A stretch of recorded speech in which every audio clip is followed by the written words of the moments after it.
Bonjour Pat Tolstoy. Bonjour. Vous êtes vice-président de la Duma, vous êtes au cœur de la vie politique en Russie. Nous nous sommes déplacés de Paris à Moscou pour prendre vos commentaires vu le niveau de l'escalade actuelle entre la Russie et les États-Unis à travers l'Europe. Monsieur Sergei Lavrov a déclaré récemment que l'administration Biden veut laisser en héritage aussi mauvais que possible à la future administration Trump. Êtes-vous d'accord avec cette déclaration? Et cette escalade, pour vous, c'est le dernier souffle de l'état profond, parce qu'il nous reste 3 mois avant le 20 janvier à peu près, ou c'est l'une des nouvelles étapes de cette longue nouvelle guerre entre l'état profond et le monde? Vous savez, moi je ne suis pas très fort dans les commentaires de l'état profond parce qu'on ne sait pas très bien de quoi il s'agit. Mais je suis d'accord avec notre ministre des Affaires étrangères que l'héritage de l'administration Biden sera très très dur pour la future administration des États-Unis. D'autre part, il ne faut pas voir le monde à travers les futures démarches du président Trump. Président Trump, c'est un président des États-Unis et donc pour lui, comme il déclare, sur la première place, c'est des intérêts géopolitiques des États-Unis. L'Europe a perdu complètement son souveraineté, donc il ne s'agit pas de faire quelque chose sans les États-Unis, comme on a vu lors de ces derniers 3 ans. Et donc je crois qu'il y aura un changement de politique, mais pour la Russie, pour nous, ce qui est important, c'est nos intérêts. Pas les intérêts des États-Unis, pas les intérêts européens. Donc nos intérêts, c'est terminer la situation avec l'ex-Ukraine, on va le faire.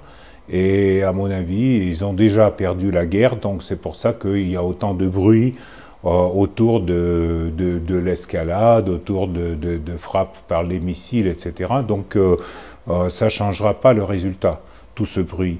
Ça ne changera pas que la Russie va gagner cette guerre. Tout récemment, Jean-Noël Barrot, le chef de la diplomatie française, il y a 2 jours je crois, a affirmé que Kiev est désormais autorisé à utiliser les missiles français à longue portée.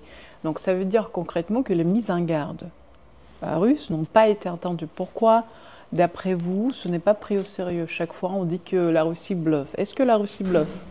Parce que, en fait, la Russie ne frappe pas sur les centres de commandement où participent des officiers européens. Il est bien connu que les missiles à longue portée et à portée moyenne ne peuvent pas être programmés par les Ukrainiens. Donc, c'est des spécialistes américains, britanniques et français qui s'en occupent.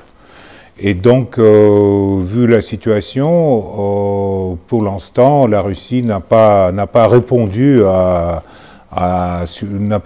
sur par les frappes sur les centres de commandement ou les centres où on programme des missiles. Mais si on aura cette escalation, si on aura la possibilité de tirer sur les territoires russes par des missiles de l'OTAN, cela veut dire que l'OTAN est ouvertement dans la guerre avec la Russie. Et à mon avis, pour l'instant, l'Europe sans les États-Unis n'a pas de chance. Mais même avec les États-Unis, ça passe très mal pour les Ukrainiens. En fait, les Européens et les Américains veulent faire la guerre avec les mains des Ukrainiens, mais il reste très peu des Ukrainiens déjà sur le front. Et il restera encore moins. Donc c'est très très dur pour le futur de l'ex-Ukraine, mais c'est plus ou moins clair que les Européens ne vont pas ressentir quelque chose avant qu'on les tue pas sur la ligne de front. Donc récemment, on a eu je crois qu'aujourd'hui dans Le Monde, il y avait un article sur les négociations entre Macron et Starmer sur l'envoi des soldats britanniques et français sur le sol.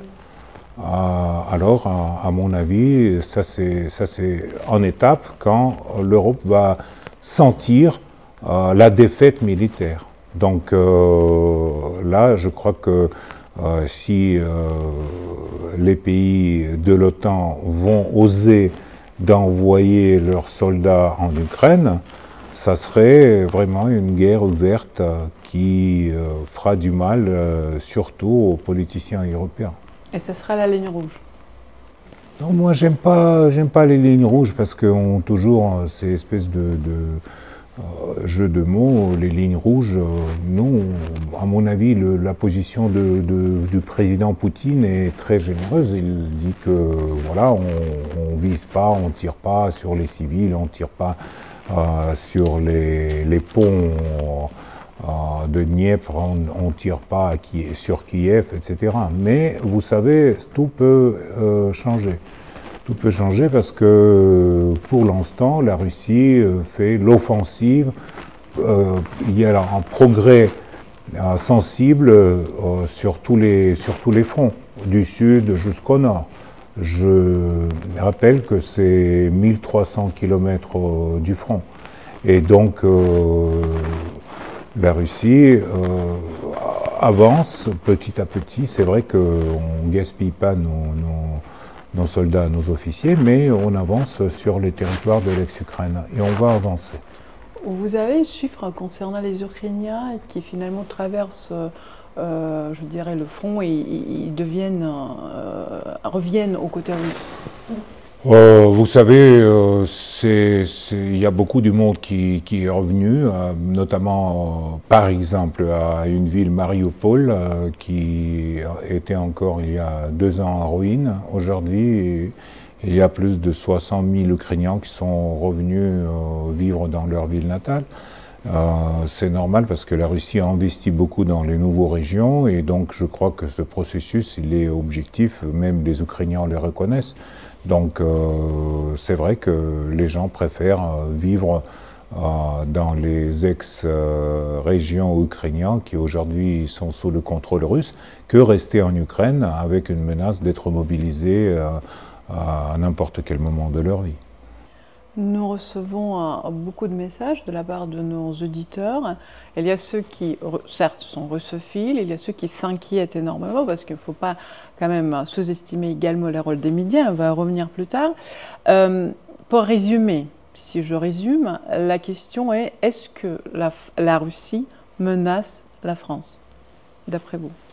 La Russie ne menace pas la France, c'est la France qui menace la Russie. C'est la France qui donne la permission de tirer sur le territoire russe les missiles de moyenne portée. C'est la France qui envisage l'envoi des légions d'honneur à l'Odessa. C'est la France qui, aujourd'hui, continue à fournir en Ukraine l'information sensible d'un groupe spatial. Donc, c'est pas la Russie, c'est sûr. Mais c'est vrai que s'il y aura un conflit en Europe et si les États-Unis restent un peu à l'écart, comme aujourd'hui déclare M. Trump, à ce moment-là, les Européens ils vont sentir comment ça se fait de perdre une guerre. C'est le sentiment qui a été oublié en Europe depuis des décennies, et donc on va y revenir. Pourquoi Trump est silencieux en ce moment? Parce qu'il n'est pas le président, il est président élu, donc il faut attendre le 20 janvier quand il va commencer ses fonctions. Mais je répète que nous, on n'a pas d'illusion sur la politique de Trump. Et je ne sais pas pourquoi, dans les médias européens, on dit toujours que voilà, Trump, l'Europe vont décider comment va s'arranger la situation en Ukraine. Non, c'est pas Trump, c'est pas l'Europe, c'est la Russie qui va décider. On dit que Trump est un agent russe de toute façon. Oui, bien sûr, mais on a partout les agents russes, vous savez. Donc même à l'Élysée, on a partout, c'est bourré, quoi. Et en plus, on influence la politique mondiale à travers les micro-ondes. Donc il y a plein de légendes là-dessus, donc c'est très bien. Que pensez-vous des armes nucléaires potentielles ukrainiennes? Parce qu'on dit maintenant que dans 6 mois, les armes nucléaires ukrainiennes vont frapper la Russie. L'Ukraine n'a jamais eu les armes nucléaires. Ça, il faut comprendre. C'est sur le territoire de la République socialiste soviétique de l'Ukraine, il y avait des bases des missiles nucléaires soviétiques.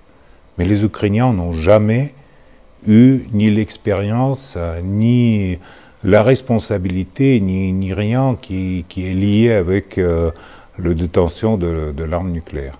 C'est ce qu'ils peuvent faire aujourd'hui, c'est comme on dit une bombe sale, mais à mon avis, ça serait vraiment un suicide pour le régime de Kiev d'aujourd'hui. Donc moi je ne crois pas à tous ces appels de faire une bombe nucléaire ukrainienne, etc. À mon avis, ça c'est quelque chose de fantastique. Nous comprenons très bien que la Russie ne veut pas une solution temporaire au conflit en Ukraine. C'est plutôt la solution permanente. Sous quelles conditions, aujourd'hui, fin 2024-2025 déjà, la Russie est prête à négocier? Quelles sont les conditions? À mon avis, Poutine a clairement raconté la position de la Russie pour les négociations. C'est la démilitarisation et dénazification du régime actuel, les droits des Russes, la langue russe, donc pour ceux qui veulent en parler et qui veulent en préserver sur les territoires ukrainiens, c'est la neutralité, pas de l'OTAN, pas des bases militaires de l'OTAN sur les territoires ukrainiens. Si quelque chose reste de l'Ukraine, alors ça serait comme ça. On va parler des médias. Vous êtes vous-même journaliste, vous connaissez comment ça fonctionne à l'intérieur. Et ce qu'on voit sur les plateformes alternatives, depuis 3 ans de conflit pratiquement, la différence, je dirais, énorme entre les médias de masse. Et là, c'est flagrant justement avec les derniers événements de cette escalade, l'utilisation des armes balistiques hypersoniques russes. On voit ce traitement, la différence entre les médias de masse et les médias alternatifs. Est-ce que pour vous, cette rupture pourrait être rattrapable un jour? Et est-ce que vous croyez, j'ai lu Donald Trump a dit récemment que le futur du journalisme, de toute façon pour lui, et on voit très bien comment ça fonctionne aux États-Unis, le futur du journalisme appartient aux réseaux sociaux et aux chaînes alternatives et pas aux médias de masse. Quel est le futur du journalisme pour vous, dans le monde? À mon avis, les médias de masse en Europe et aux États-Unis, ils ont beaucoup perdu de confiance dans leur... Parmi les spectateurs, les gens ils comprennent que tous les déclarations sur la liberté de parole, sur l'existence de points de vue alternatifs, tout ça reste des déclarations et on leur fournit de la propagande 100%. Malheureusement, le conflit en Ukraine, ça nous a montré encore une fois. Donc s'il y a le futur des petits médias dans les réseaux sociaux ou des chaînes indépendantes, je ne sais pas, M. Trump peut-être il a raison pour les États-Unis, on verra pour la Russie, peut-être ça serait l'autre chose, pour l'Europe c'est encore l'autre chose. Mais c'est vrai que les gens cherchent à avoir des opinions honnêtes. Les gens cherchent de trouver des arguments dans cette discussion qui sont liés avec la réalité sur le sol. Tandis que pour l'instant, les arguments de la propagande officielle, notamment en France, ils sont complètement fantastiques. Toutes ces histoires sur bunker de Poutine, sur comment ça se déroule la guerre en Ukraine, sur Boutcha, etc. Tout ça, c'est espèce des trucs dramaturgiques qui doivent renforcer le message principal, que les Russes sont mauvais, les Ukrainiens sont bons. Voilà, donc comme nous, on sait bien que ce n'est pas le cas, donc on va continuer. Peut-être on est moins fort dans la guerre d'information, mais on va continuer sur le terrain pour avoir les bilans de l'opération spéciale militaire qui nous conviennent. Vous regardez vous-même les chaînes de masse européennes? De temps en temps, mais ça ne m'intéresse pas trop. Comme je vois que la rupture entre la réalité et ce qu'il raconte est tellement importante qu'on ne peut pas la surmonter dans des années à venir. Donc, à mon avis, il faut peut-être essayer de regarder dans 5 ans, dans 6 ans, quand les dirigeants européens vont changer leur attitude envers la situation dans l'Europe et envers la situation par rapport à le plus grand pays de l'Europe, la Russie. Donc on dit qu'il y a la propagande occidentale. En Occident, on nous considère les Russes comme également des vrais propagandistes. Comment vous considérez la Russie, son pays, parce qu'ils disent le pays, donc la Russie est un pays de dictature, la France est une démocratie, l'Ukraine également est une jeune démocratie. La Russie, c'est un pays de dictature pour vous? Non, pas du tout. Mais pourquoi l'Ukraine, c'est la démocratie? Pour quelle raison? Ils ont un président qui a déjà passé son mandat, dépassé son mandat. Ils ont interdit les partis politiques, ils ont interdit tous les médias alternatifs, ils ont fait cette espèce de chaîne pro-gouvernementale 24 heures sur 24. Donc, où est la démocratie en Ukraine? Je ne vois pas. Par contre, en Russie, nous, on a notre démocratie à nous, qui historiquement est basée sur les principes qu'il y a la répartition du pouvoir, il y a les élections, etc. Donc, c'est peut-être pas la même démocratie qu'en France, mais on est des pays différents. Et personne n'a aucun droit de donner une leçon à la Russie.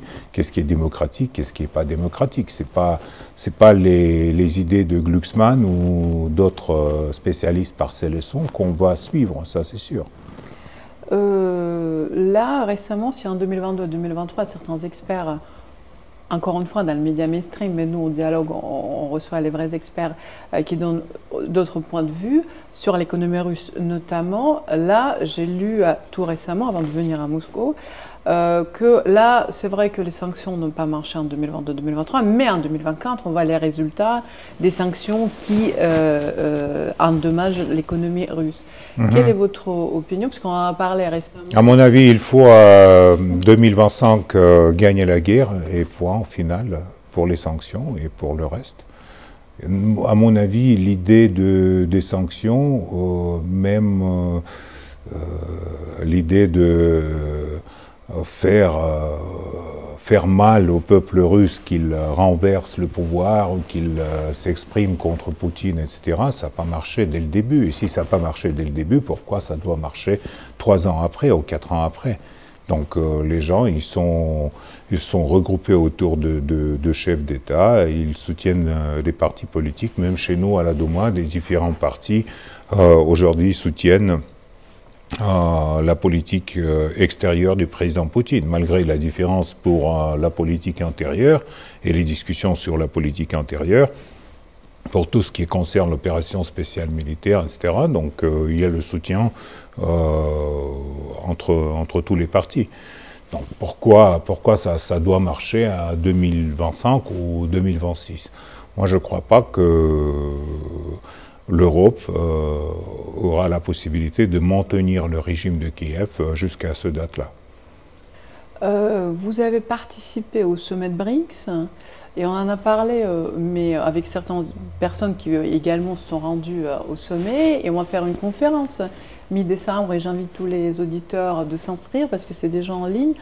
Justement, on va parler des BRICS, les résultats des BRICS. Quel est le message principal en fait de ce sommet pour vous?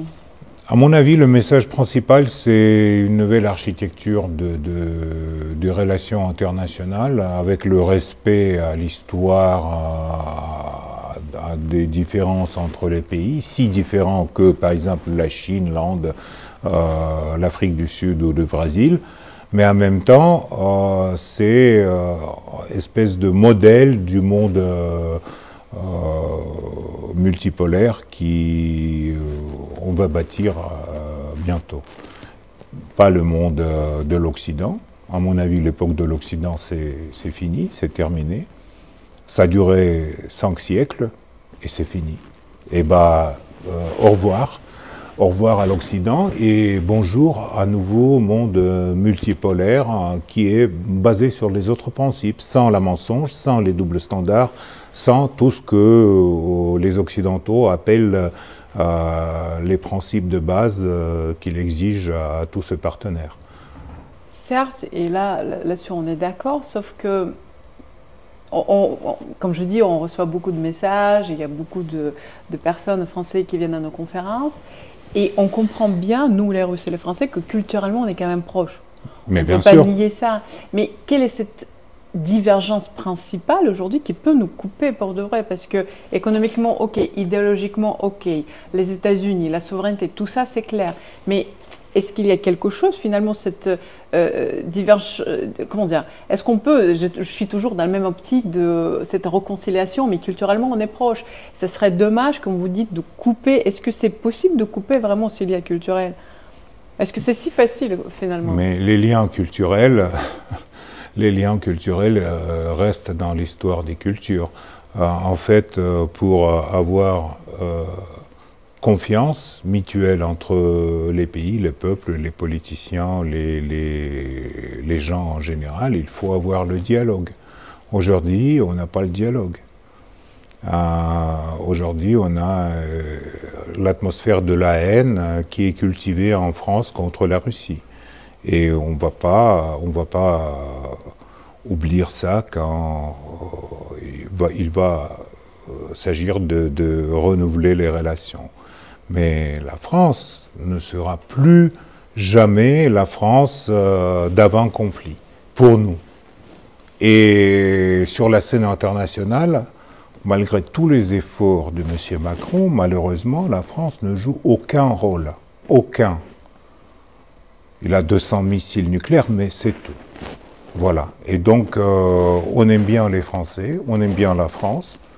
On attend que la France arrive à un choix différent que le choix entre les fachos et les pervers, qu'on fait toujours sur toutes les élections. Mais vous savez, j'espère que avec le changement du modèle des relations internationales, la France va rester dans une trentaine de pays qui va peut-être avoir sa voix. Mais pour ça, il faut changer beaucoup en France. Il faut changer le gouvernement, il faut changer le discours, il faut changer la mentalité. Donc ça prendra des années. Et les liens culturels, tant mieux qu'il existe, mais aujourd'hui, ça ne sert à rien. C'est triste, mais bon. Oui, c'est triste, mais c'est la réalité. C'est la réalité. Puisqu'on parle, tôt ou tard, on va parler de la fin de ce conflit-là, de la solution permanente, certes. Comment voyez-vous la sécurité européenne en ce moment-là?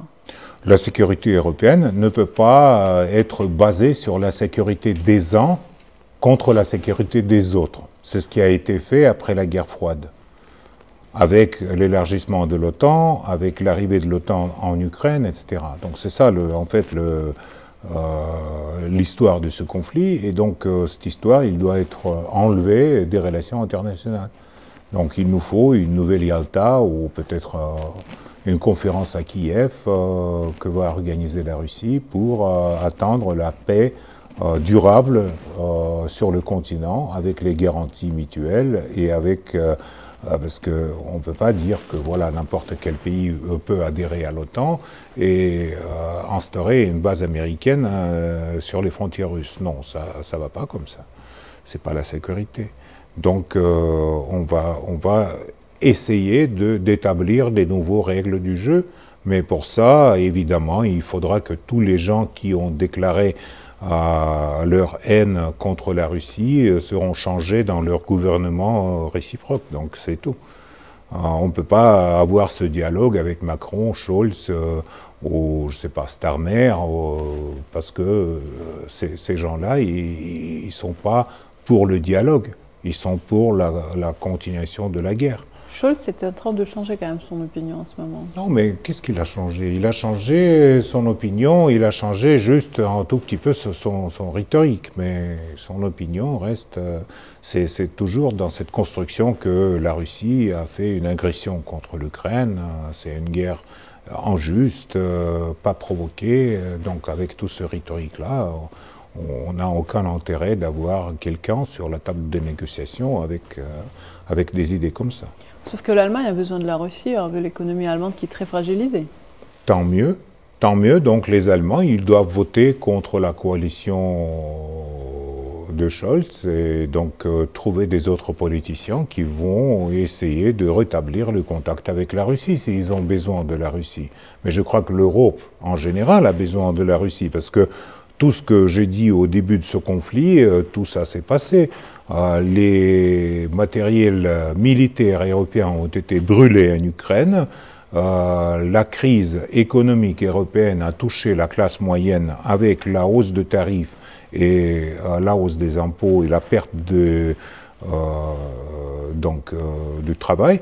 Et tout ça, ça va se développer dans des années qui viennent. Donc, de toutes les façons, pour les politiciens qui aujourd'hui racontent sur la Russie leur fantaisie, en fait, ça va se terminer très mauvais. Ce n'est pas que la guerre en Ukraine, hélas, il y a également le conflit qui persiste entre Israël et la Palestine. On en parle un peu moins en ce moment, mais c'est toujours le conflit également, qui est assez important et malheureux. Le rôle de la Russie, toujours dans la pacification, c'est toujours la même opinion que vous gardez? Bien sûr, nous, on est pour la création de l'État palestinien et d'arrêter le génocide qui aujourd'hui se déroule dans la région. Ça, pour nous, c'est clair. Parce que sans l'établissement de l'État palestinien, il n'y aura pas la paix. Ce conflit, il dure des décennies. Et les méthodes qu'a utilisées aujourd'hui Israël, à mon avis, ça n'a rien à voir, par exemple, avec les conflits que nous, on a à nos frontières.